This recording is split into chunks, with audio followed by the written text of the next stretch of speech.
You're fine. You're fine.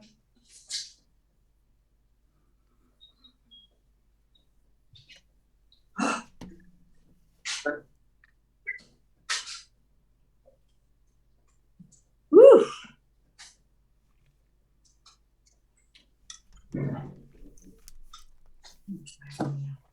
Richie, we used to go camping with Miranda. Oh, okay. And Rhonda and all the kids.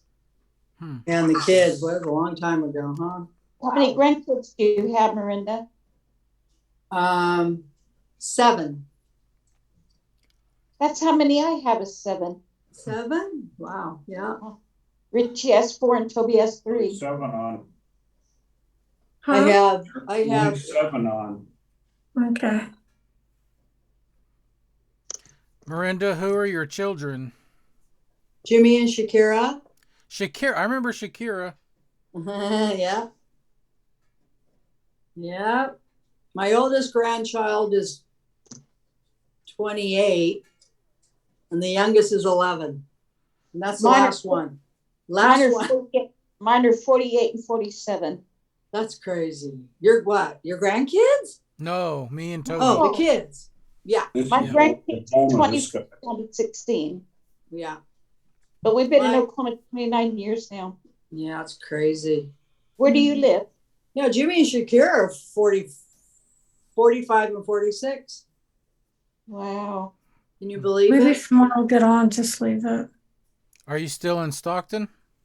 No, I live in Santa Cruz area. I live in Oh. Aptos. Okay. Yeah. Sure is good to see you. Yeah, you too. My mom's been gone 5 years. Did you put my name on, baby? Go. Your mom's been gone 5 years. Yeah. Mary? Yes. Did you And put how about my, your my name in, dad? I don't see My my name. dad died Oh a year yeah, ago. I see it, honey. Here, I wonder if I could put you guys over here. I don't want to mess with stuff because I'm afraid I'm going to lose everything. I know. Mm. Yeah, I'm just going to leave it. You Just just in case. swipe left and swipe right to put it back. Really? Okay. If you're on a device, if you're on your computer, it's different. I know at my work, I have a computer and people think I'm computer savvy, but I'm not. I know my computer program at work. And that's all I want to know. I say, I'm too old. I don't want to learn nothing new. Just let me alone. Let me have what I know. That's enough for me. In 11 days, my papa will have died a year ago. So it's been almost a year. Wow. Yeah. Fred Stubblefield Sr. So all those blood, me and Fred, my sister died 8 years ago. Wow. What was your sister's name? Vicky. Oh. She wasn't around for until And he would, get all indignant. Well, I don't care. I'm going to tell it anyway.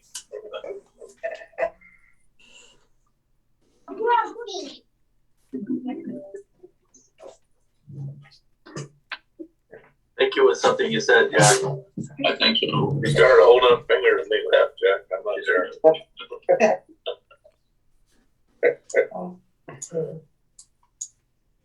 Oh, awesome.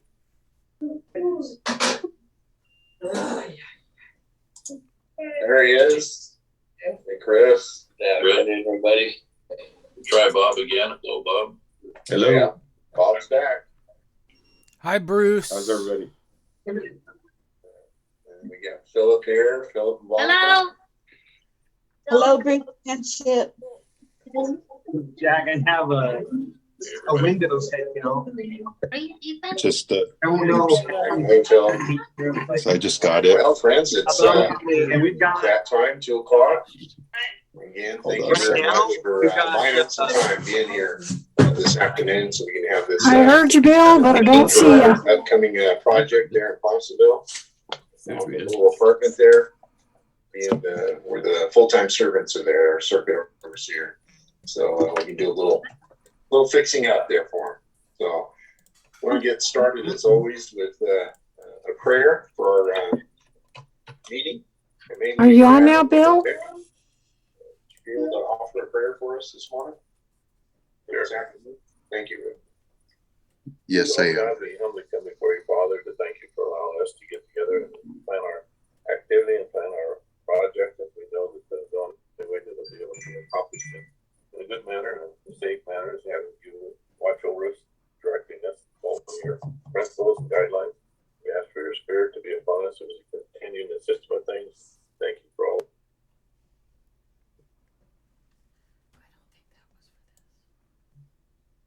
I don't think so. What's happening?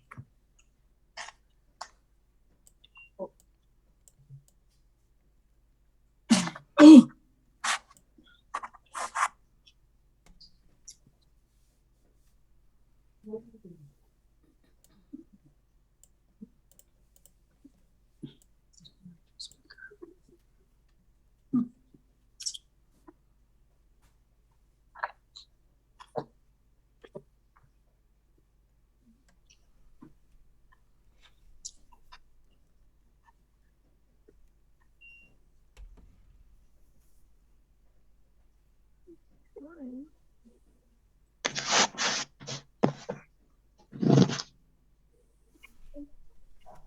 If you got a picture of her, I don't know what else you need. I can't get the voice. Now look at it. There it is.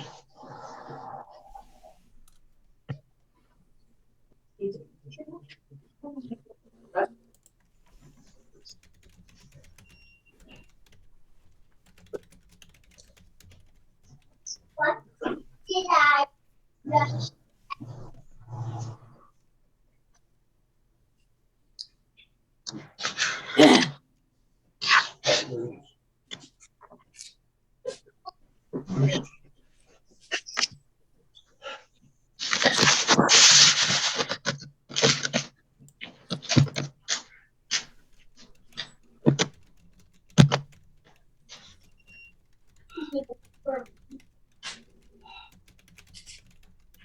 I don't know if I can push that up or if I shouldn't.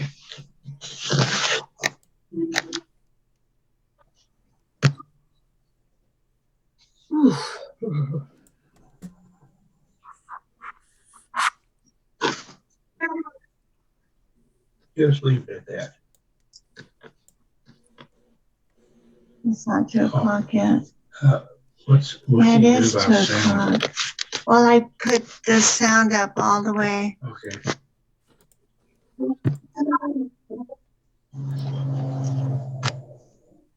I can't hear it. Oh, there you go. There you go.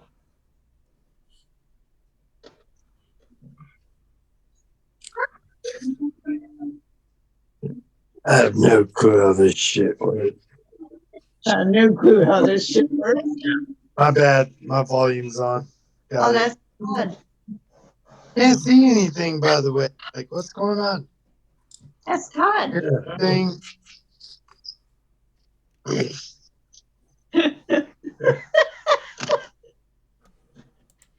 Hey, Mom. Love you. Oh, Todd, you can hear me. Yeah, we're both volume on. Maybe we should turn it off like others, but Oh, I can't service. get, Hear I that? can't get into anything but you. Hi, Sandy, right here. It's a room, and like, there's a few others that hear us, but can't hear the service, you know? So, Hi, Sandy. Hi, Bill. This is Janice. hi, Janice. This is Sandy. Hi, Sandy. We're having a hard time figuring this thing out. Hi, Sandy Rydell. This is Bobby Ross. Hey, hi. Long time no see. I wonder why we can't get on the program. What? Someone needs to tell Ben that we can't hear him. Oh, yeah, exactly. Well, don't ask me how to do that. I'm texting Ben now. Okay. How about that? Todd's able to do that from Idaho. And we can hear Todd. Well, you can hear him all over the world. But... I just texted Bill that his feet stink. You texted Bill?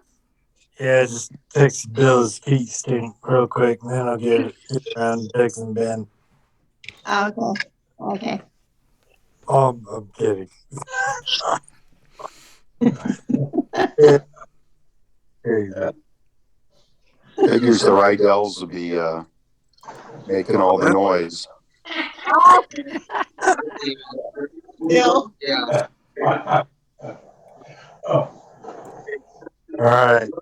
Relying, Bill, we got to rely on the wits to get volume on this service. No volume going. I'm getting it turned on right now. Okay.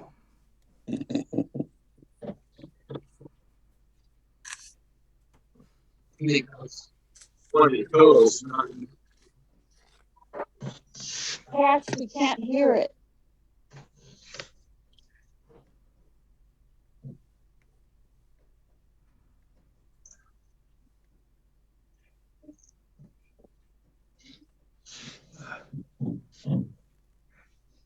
That sound off. I think it's going to start. your song's right there.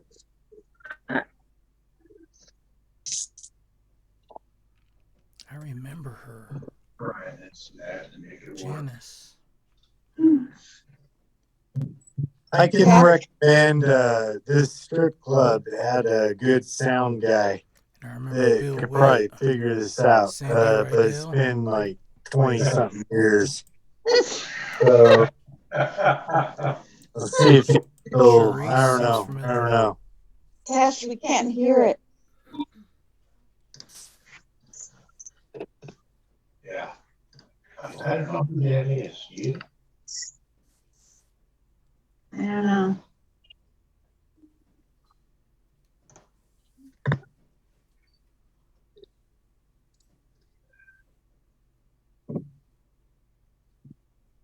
Oh gosh, I saw me. I don't want to see me. Huh? I saw me. I want to see me. I don't know. Oh, there's Bill. Oh, there's Bill. I want to Bill. get rid of me. Hey, everybody. Hi, Oh, Bill. Sandy. Hi, I couldn't have picked you out of a lineup. I haven't seen you in so many years.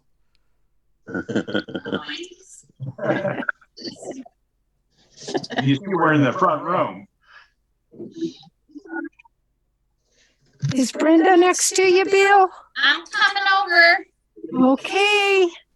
I don't know how to get rid of me. Yes. Oh, hi, everybody. Oh, now I see you. Beautiful as usual. Yeah. I have no idea. Ask her. Oh, Cash, we can't hear it.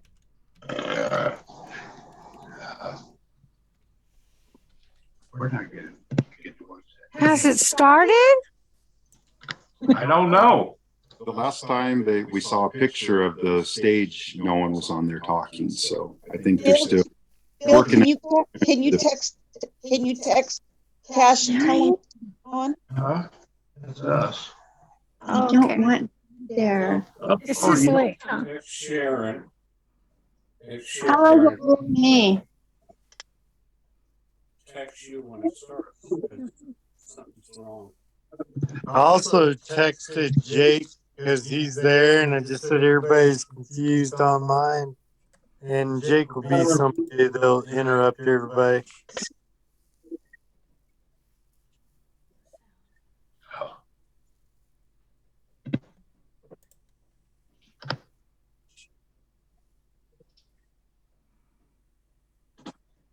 I don't know how to get rid I don't know. It must be one of those 4 things. I tried. I can't get rid of me. Right. What are you on, Mama? Are you on your She probably won't hear her phone. I'm on my Kindle. I keep trying to get rid of my picture. Yeah, well, Don't worry about it. You look great, Mom. Sandy, I in the love. bottom, I don't there's have a a photo. camera. Just put a line. Just touch it, and it'll put a line through it. It says video. That's the speaker's thing. The video sign, Mom. Mom, What? I want to What? see you. No, I don't want you to see me. Oh, I like both of you. Oh, I like Bill and you both. Your goodness. You don't. Oh. Anyway. So, can you see me right now? Yeah, just when I you talk. see you. When you talk, I see you. How do I get rid of me? Quit Been talking. trying my whole life, Mom. I'll tell you. Doesn't happen that way. Don was just asking me the same question last week.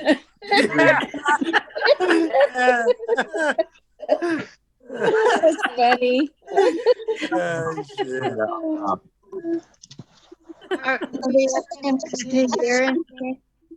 Bill, can you send Cash a text and tell him we can't hear the funeral?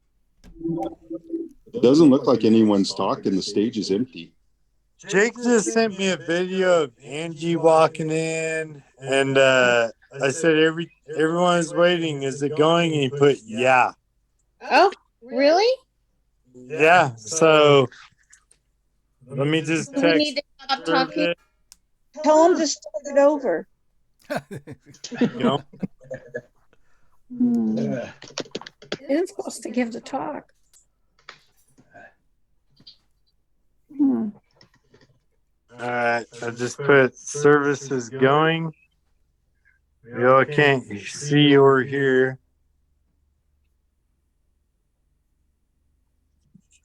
Chili cook-off today in Idaho City. Some good chili up here. Oh, wow. As you know. I heard a bird died. Oh yeah. I had to call in sick, man. Bird died. And then all of a sudden Weasley's head started swelling up like crazy. We had to go to the vet.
Yes, it does. You're not like me.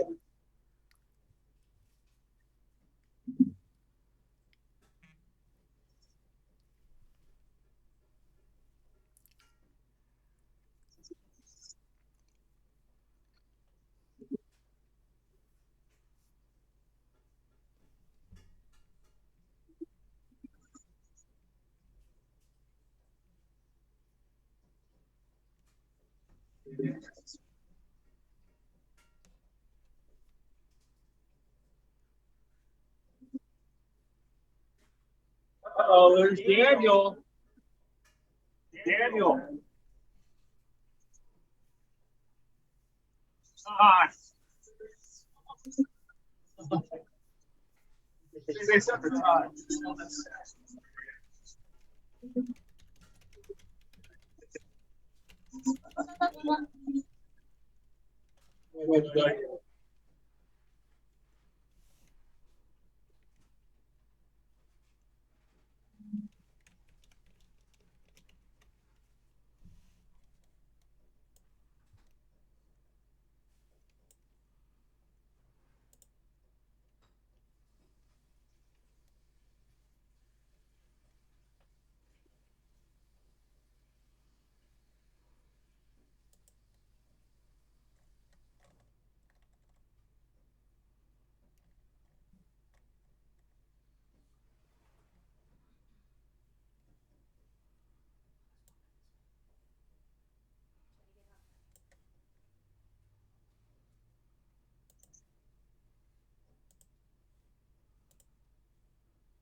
I can make that host.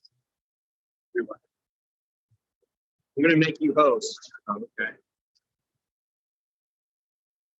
So now, I think it just made things with the venue. Bobby Ross tried to get in. Now you put her as host.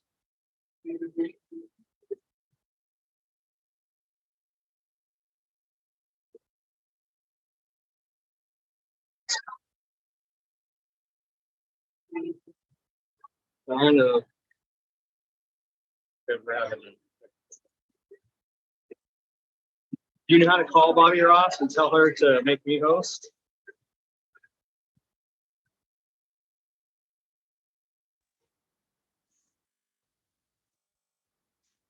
I don't know your number, Cash.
Hello, everybody.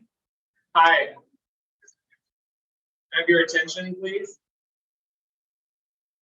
If we could just stop loving one another for a couple seconds and find our seats, that'd be greatly appreciated. We have a lot of iron workers and so forth at the back of the room. Cash is going to wheel out a bunch of chairs for you guys. We have so many chairs, it's not even funny. I want you guys having to stand up.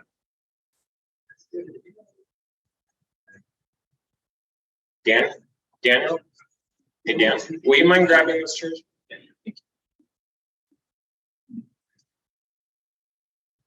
Okay, so we're gonna start out always until you all grab your seats.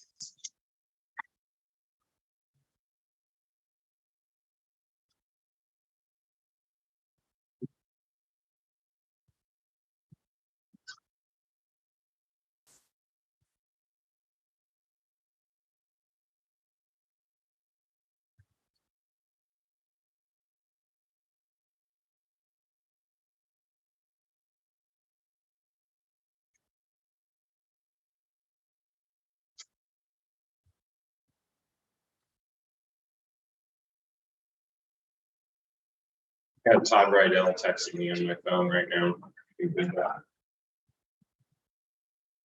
So we're going to start out with a video first. We made a nice little snippet about Corey. I hope you guys enjoy it. Give us 2 seconds and we'll get that set up for you first.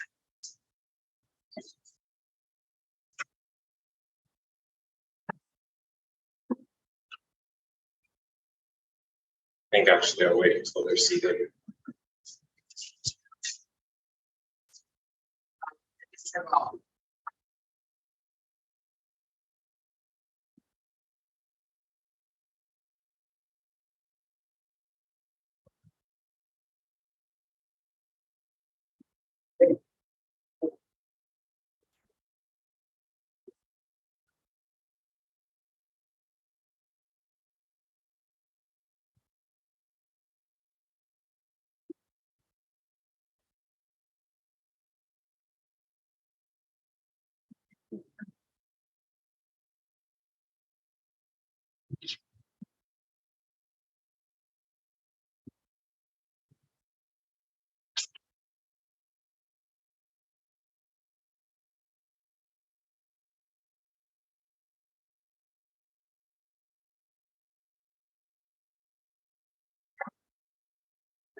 Green plastic bottle, perfection is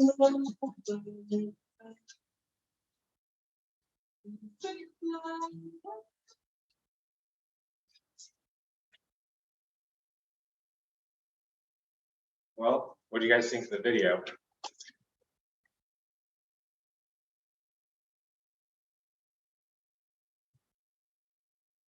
To everyone, this family on Zoom, I'm really sorry that we couldn't get the video to come up with you. But if you have our direct numbers, we'd be happy to send it to you so you can watch it. It has a lot of good stuff in there. And I see Bill Witt over there. Thank you for attending for Zoom. I got this. Dawn and Sandy Rydell is on Zoom. Aunt Janice is on there. Just a bunch of family that couldn't be with us. So welcome, and I'd like to extend a warm welcome to everyone here.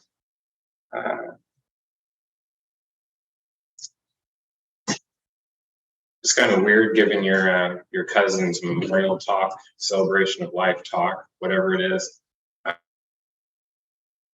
Time has gone by since we lost Corey.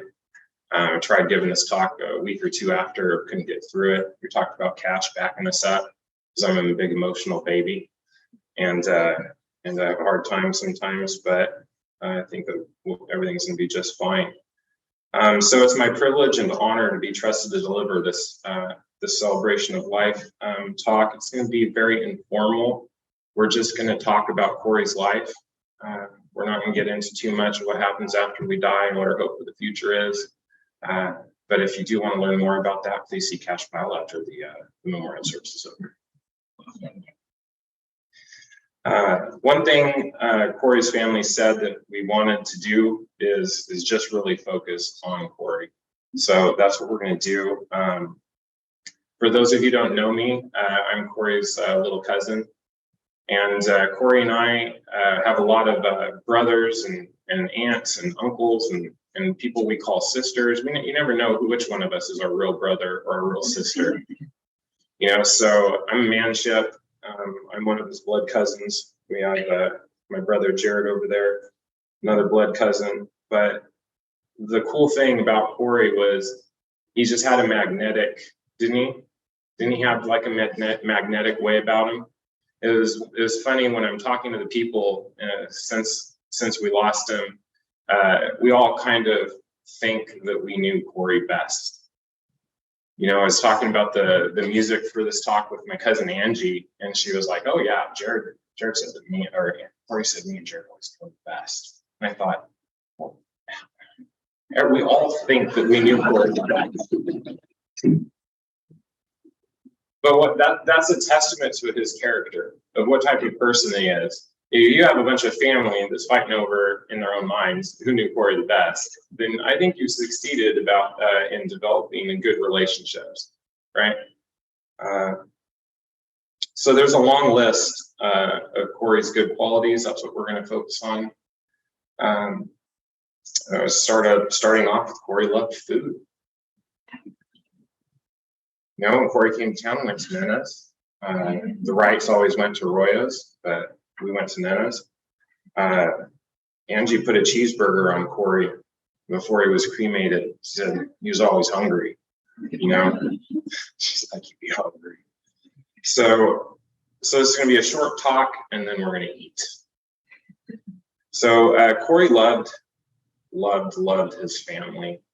The loyalty that guy had, and the way that he thought about all of you in this room was genuine, it was authentic, and he never forgot any of you. In an awesome community of families, it's kind of the way that we were raised, and all of our families are nuts, right? We're all in this room, so we're a little crazy.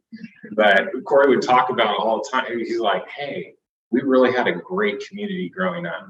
You know, we had the Wrights, we had the Rydells, we had the Fitzgeralds. We have Corey had his Nesbitt family.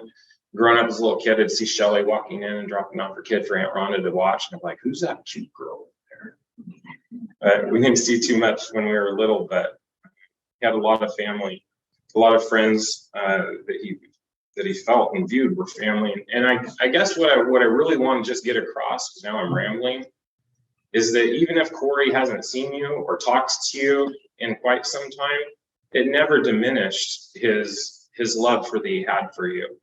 And I especially want Sandy Rydell and Lindy Wright, the Burchards. We were raised around the Schneiders. It was a fun way to grow up. We had a lot of moms, a lot of different dads. So Corey had a special childhood. He loved food, he loved family, and he had a special childhood. Corey was always kind of like the leader. So it didn't hurt that he was the oldest, but he was also kind of the fastest and the most coordinated and the toughest and the smartest. His only adversary was the guy looking at him in the mirror. You know, if he could beat that guy, then he would have been president.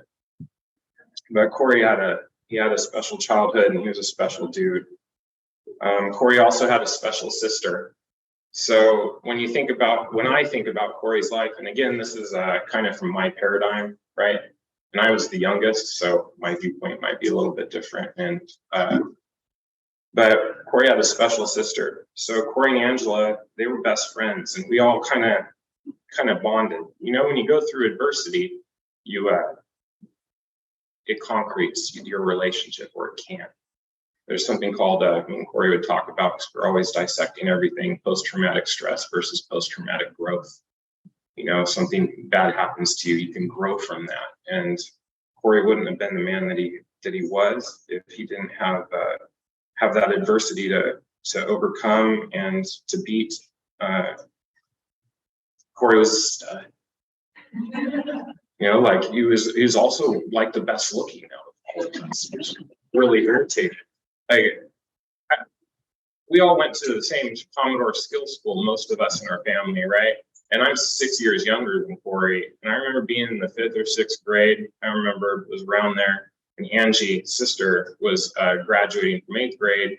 And there's, you know, they always have the hot chicks, the group of circle of cute girls, you know, and every year. Well, I was walking by these cute girls, and these cute girls are like in 5th and 6th grade. Corey hasn't been at school for 6 years, and I hear them whispering, and we're talking to me. They're like,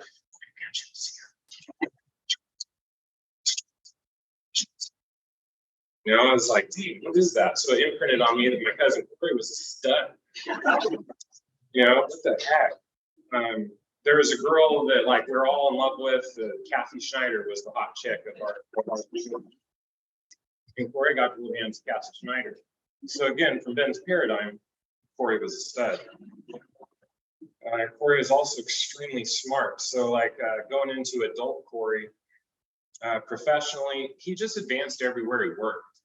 There wasn't anything the guy couldn't do. If there wasn't anything that he couldn't figure out how to do, if he didn't know how to do it, he'd get it done one way or another.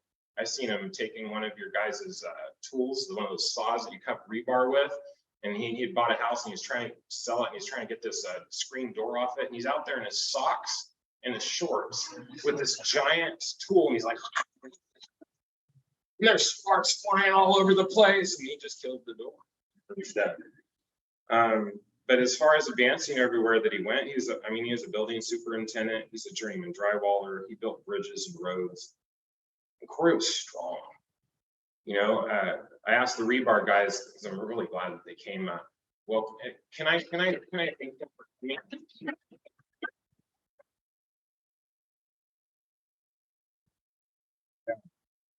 These are guys that Corey worked with, and look how many there are. And I don't want you guys to think because you're in chairs and you don't have tables, you're not appreciated. But they carry 2,000 pounds of rebar, or set 2,000 pounds of rebar a day. I remember Corey telling me about how many pounds of rebar he carried a day, and I was like, oh my God. And I didn't know the amount until I asked them at the back of the room 15 minutes ago. But that dude was super, super, super tough. Corey was really strong, but he couldn't beat me in arm wrestling. And for those of you in the back of the room, it says to say that you don't believe it, I have it on. Jacob, did I beat Corey in arm wrestling? I did. Corey had a temper. He didn't like being beat at stuff. You know, when I beat him in arm wrestling, we were there with the kids, Alice and Bowen and Jacob. We were in the round table pizza, and I beat him in arm wrestling at the table. So broke a leg off the table, and they're like, here. Yeah, good. Sometimes being incredible. Cool. As Corey got older, and you know, I just love his wife Angie. So we have a special sister Angie, and then we have, where is Angie? Where are you at? Angie? Oh, there you are. Yeah. So you know, he married Angie, and what a cool spot and a cool environment and a cool culture that they lived at. And Angie and Mila still do out in Santa Cruz. It's so wonderful. We treasure the time. Jacob and I, we were always driving up there, and a lot of us did.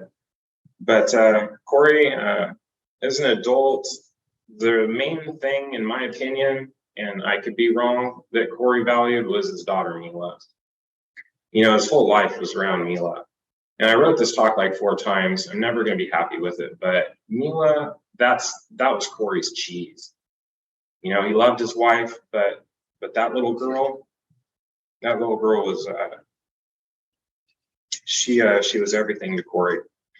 And Mila is kind of not fun to play with sometimes because she wants to cuddle with her dad the entire time.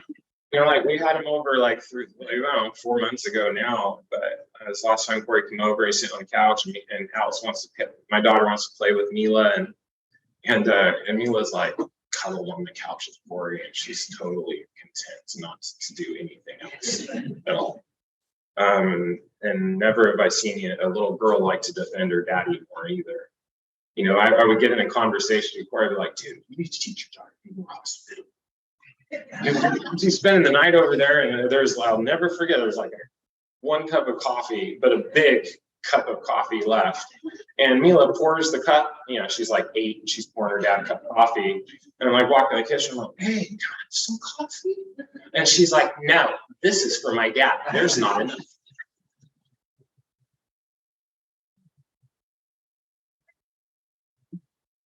And last time Corey's at our house, Rachel made her macaroni and cheese, and it wasn't just the way that Mila liked it. So Corey's over there with like a paper towel, and he's dabbing the cheese off of it. He's like, did you make this with real milk? She doesn't like it. And I'm like, dude, why aren't you telling your daughter to eat what people give her? You're gonna ruin her, right? And he's like, no. It's our privilege to take care of our children. It's my privilege to feed her. And then I was like, man, who are you? Like, are you Corey? And he talked to Corey about spanking. He's like, well, you have to consider positive reinforcement. You can use consequences as an alternative to spanking. I'm like, what is this guy? But it was being right. It was kind of the influence and the culture of living with Angela, being married to Angela. They took courses. Corey was a growth mindset person in a lot of ways, and he was always willing to search and be open to thinking about another way of looking at things. That being said, we all know he's super stubborn. You can't, like Corey's like a chain. He could pull a lot of weight. If you try pushing on him, you're not going to get anywhere. So, but that Mila in relationship that Corey had with his daughter it is special. So when someone you love dies, people say a lot of stuff to you. And I've watched a lot of TED Talks. We've shared them back and forth. And one specifically was kind of special. The lady giving the TED Talk had lost like her dad, her brother, and her husband in like a year and a half and 18 months or something. And she's talking about, and then she developed like a podcast and a informational support network for grieving wives and so forth. And so she's had conversations with hundreds of women and men too. And she said, one of the things that we hate the most that people say to us is they expect you to move on, right? When someone we love dies, they're not there anymore, and you have to move on with your life. Like the words just flow out of your mouth naturally, right? The life can be good again, and you can move forward. You can get remarried. You can develop that closeness with another family member, another special friend. Help is always available to us. It's just not always in the place that we prefer or hope that it would be. But look around in this room, and we have a lot of family. I haven't seen Ilana in a while. Hi, Ilana. We have a lot of family that knew Corey, knows Corey, been there with Corey. And moving on isn't really something that you can do because that's ignoring that Corey lived and existed, right? So for those of us that Corey was our cheese, like Mila was Corey's, and looked up to Corey, searched Corey out. Corey would punch me in the face, and Rob would steal my car, and I'd still go back to his house 3 months later.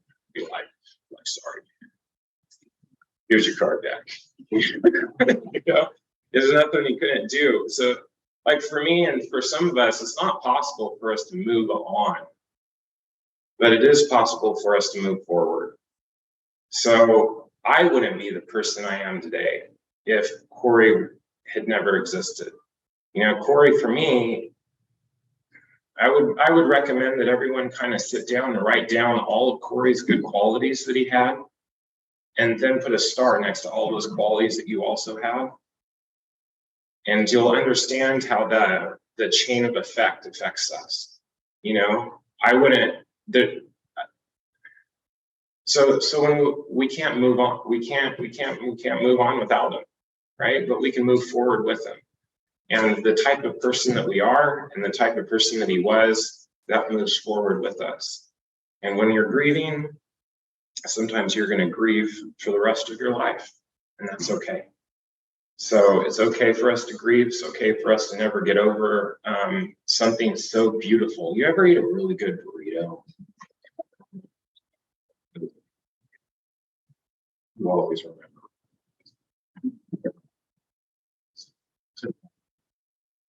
And that's what I'm going to do with Corey the rest of my life. I'm going to compare everyone to Corey, and I'm going to implement everything that I can. And lastly, it was I promised this wouldn't be a long talk. Put the squirrels to sleep. But identify what you love most about Corey and what you share and what you have in common with him and how that affects your life. And that's my one recommendation. That's what we're doing. Right now, that's about all I have. You know, we have an opportunity to hear a few people come up and say a few things, because there's no way that I can get it right. So I'd like it now to invite anybody that would like to come up. Bowen, you wanted to come up and say something? Okay, we'll start with Bowen. We'll go to Angela, we'll go to my mom.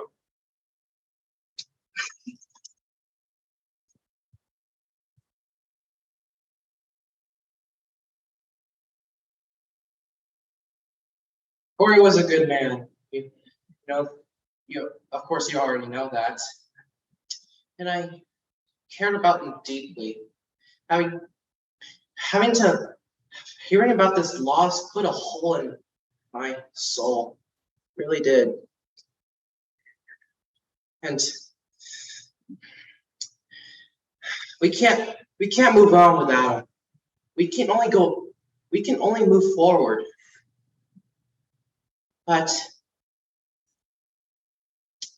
I just hope that when he comes back in the new system, I hope that I could torture him about how he was wrong about God.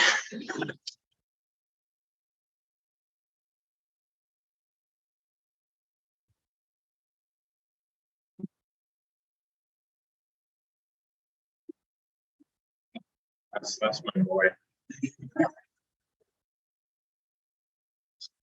I'd like to introduce Angela. Hello. I can't beat that Bowen. I'm his sister. I just want to thank everybody for coming. And all you guys back there, like when I walked in, I got emotional because I just appreciated and knew how much, appreciated how much you guys came and how far you drove. So thank you. Hi, everybody. Hey, friends. Okay, so I just wrote something small. I just wanted to share as growing up with him, what he was to me.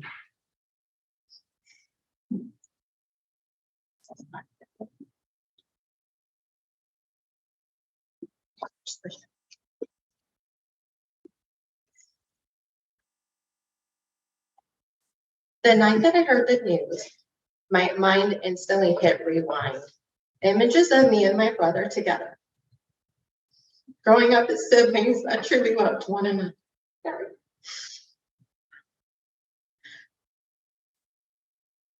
Recently, my mom told me a story about me and my brother. I thought I'd heard all the stories, but not this one. My mom told me that one day when she wasn't feeling good, she needed to lay down. She told my brother to watch over me. At this time, I was 3 years old and he was 6. When she woke, she said he was setting the kitchen table for dinner while ensuring I was safe. When I heard this story, even though it brought tears to my eyes, it brought comfort to my heart. This was my brother in a nutshell. He was truly loving.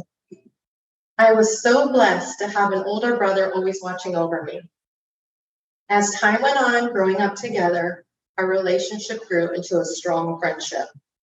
Now he wasn't just my protector, he also became my best friend. Luckily, we both had cool friends as teenagers times of my life. All of our friends got along really well. Fast forward into adult age, I'll never forget the day I brought my boyfriend home, who is now my husband, Cash Pile. So I wasn't the type of girl that brought boys home, so this was a rare thing. I knew my brother would be sizing him up and doing what brothers do best, which is watching out for their little sisters.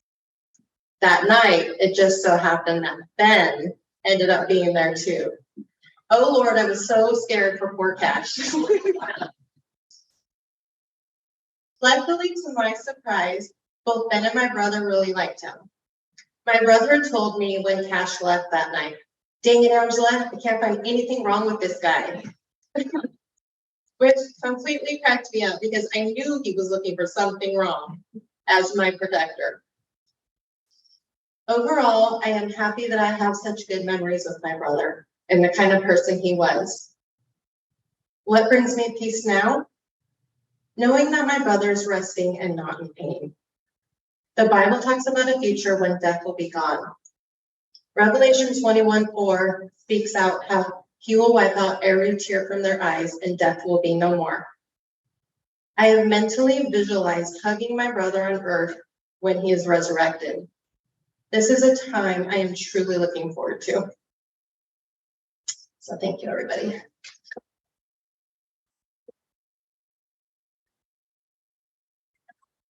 I just wanted to say something for my mom too. My mom wanted to say that she was so blessed having such a loving and caring son. And she wanted, and I wanted all of us to thank everybody for coming and supporting us.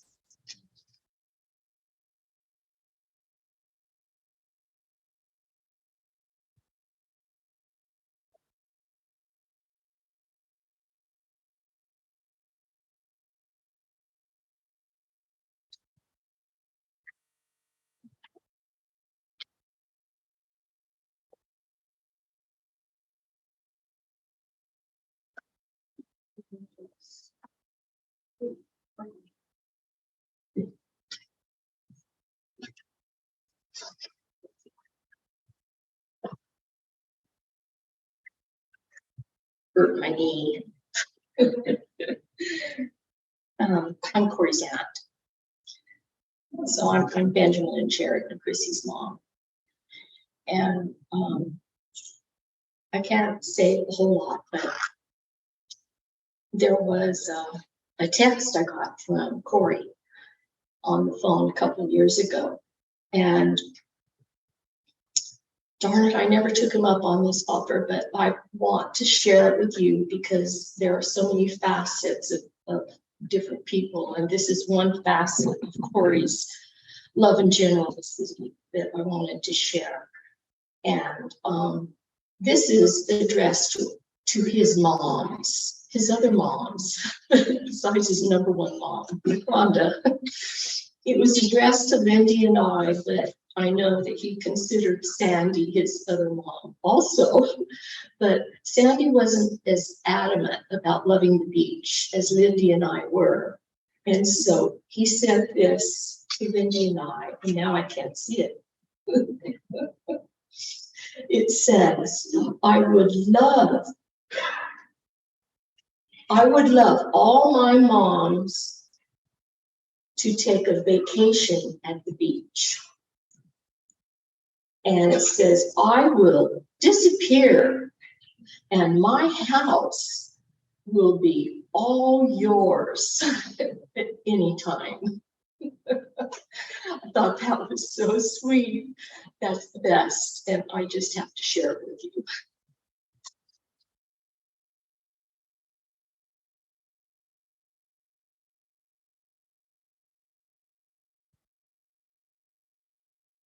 Is there anyone else who would like to say anything before we get going? I just spammed into mine.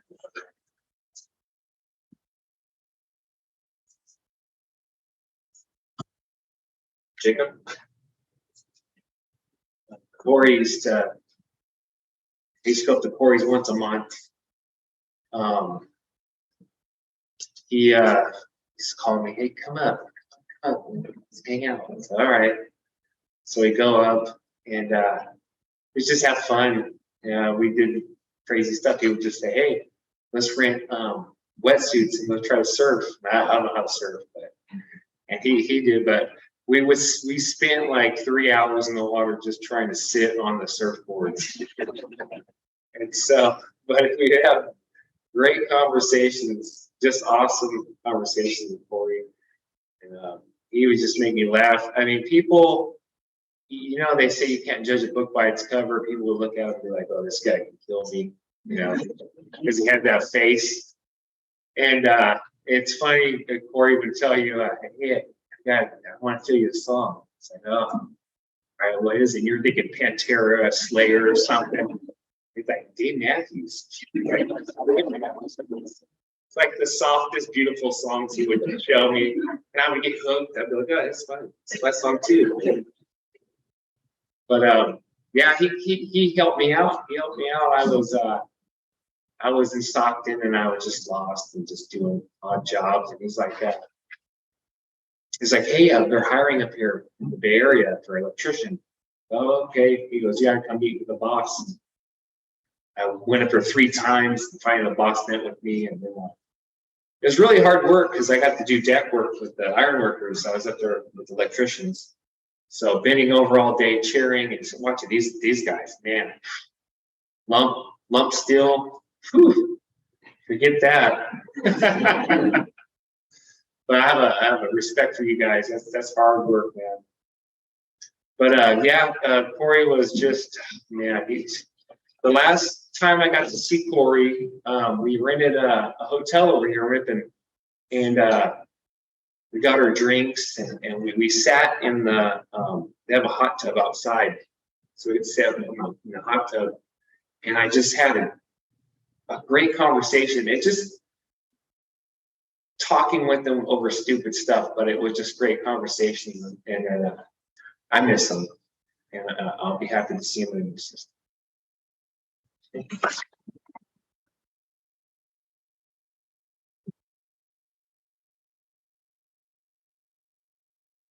All right, so to recap on three easy things, Corey loved his family, and his family are everyone's in this room. If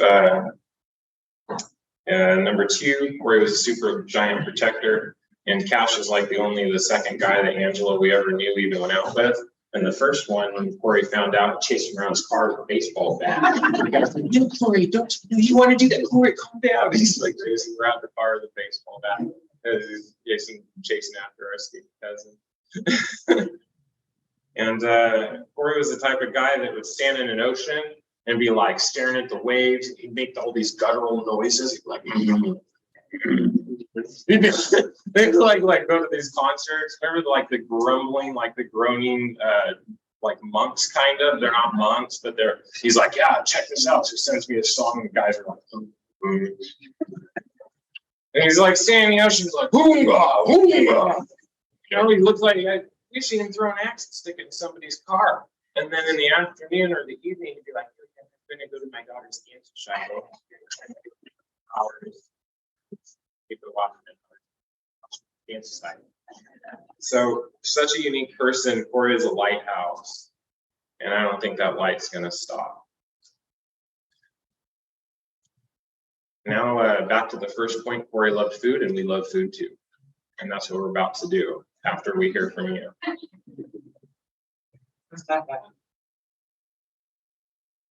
Hi. I'm Autumn. I'm Angela, Corey's wife's best sister friend, and it's really, really an honor to be here and hear from you guys. I'm really touched at the upbringing that he had and how he really understood the kind of family that we have always had, which is the kind of family that you make and that you choose, you know. And he, I know, loved Angela and Mila more than anything in the world. I also am a protector sister, and when I first met Corey, I'm like, well, who's this guy, you know? But one time Angela told me, and I hope she forgives me for sharing this, that she, before she met Corey, made a list of all the things that she would want in a partner. And on this list, like that he would be kind, that he would be loving, that he wanted children, that he was spiritual. You know, and when she met Corey, and she told me later that he met every single one of the things on her list. And that just always touched me. And as I got to know Corey over the years, I really like deeply appreciated how much he loved her and how much he lit up when you were born, Mila. When he first heard that he was gonna have you, also I heard from Angela that he was like screaming out the window, like, I'm gonna be a dad. It was just the best thing. You were the absolute best thing that ever happened to him. And I think he models for all of us how to be the kind of parent and partner that we would all like to be. And I just want you to always feel that, Nina, because he is going to be watching you and following you like your guardian angel for the rest of your life. You know, he's right there by your side. And I really did appreciate that his spirituality, and I think that the depth that he had was precious and surprising for me. And the relationship that he had with God was one that was really, really deep and really beautiful. And it has been my honor to get to watch that and be a part of their extended family. So thank you for having me.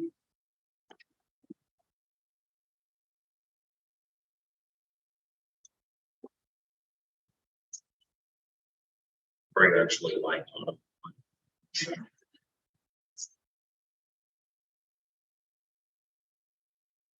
All right, well, thank you for coming, and that concludes our program for this afternoon. You can just leave it, we're about to stop. Okay, that's it. Let's all associate, visit, and hug each other. Thank you for coming.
Okay. Did you put that?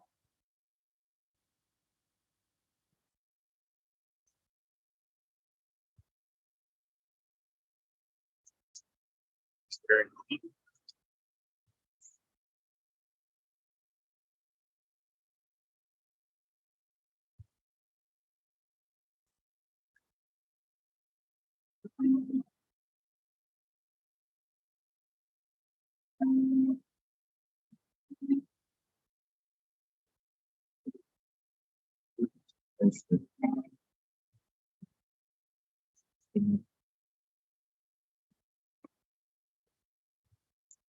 Yeah, turn it there.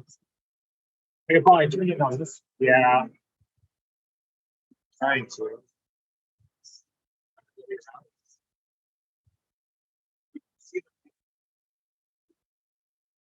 Yeah,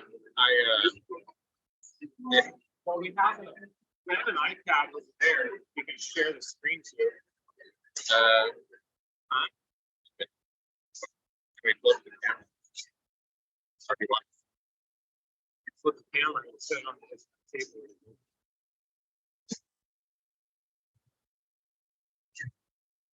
We don't need sound anymore.